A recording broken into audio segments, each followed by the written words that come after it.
Now that crayfish is out of season and so expensive, of course there are alternatives to crayfish, but crayfish has its particular taste that enhances the taste of whatever that is added into.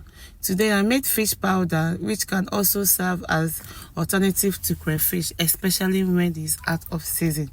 I decided to show you so you too can see the way I made it. It's quite easy and anyone can make it. One thing I like about this fish powder is that you can use any fish of choice. You can use varieties of fishes, especially the dried ones. Make sure your fishes are very dried. Okay, so we will want to start by cleaning up our fishes. You can use any fish of choice, as I said earlier. So you clean the fish, remove the back. Most times the back are difficult to blend. What I did was to remove the back and kept aside. One thing I like about fish is the fact that it's very rich in calcium and it gives a nice taste and flavor to whatever it is added onto.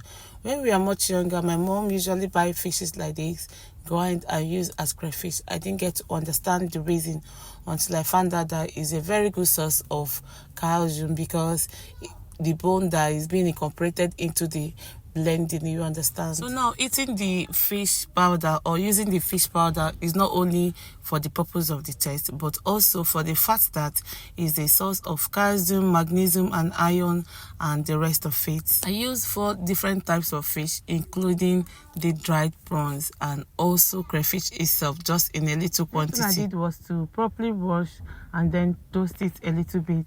This washing process is very important in order for me to be sure whatever I'm feeding my kids are very clean. So I missed the part where I washed and dried it a little bit using my oven. That also can be skipped if you are not interested in washing, but make sure you do feed your family something that is healthy. Okay, so after doing that, I went ahead to toast it a little bit. I toasted it to make sure that everything is, crispy. When it's very crispy and crunchy kind of, it's very easy to blend.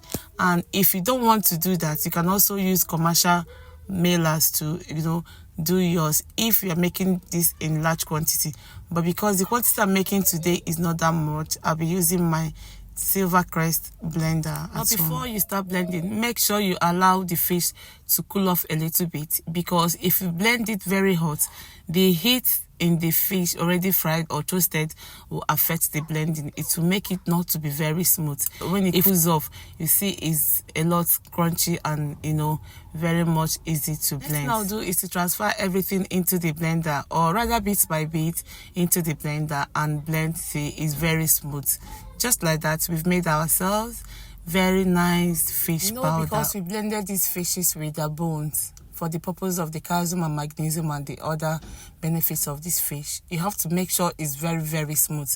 If your blender can do the work, please take it to the mailer. It's a lot better. Next thing is simply to transfer into your jar and cover airtight.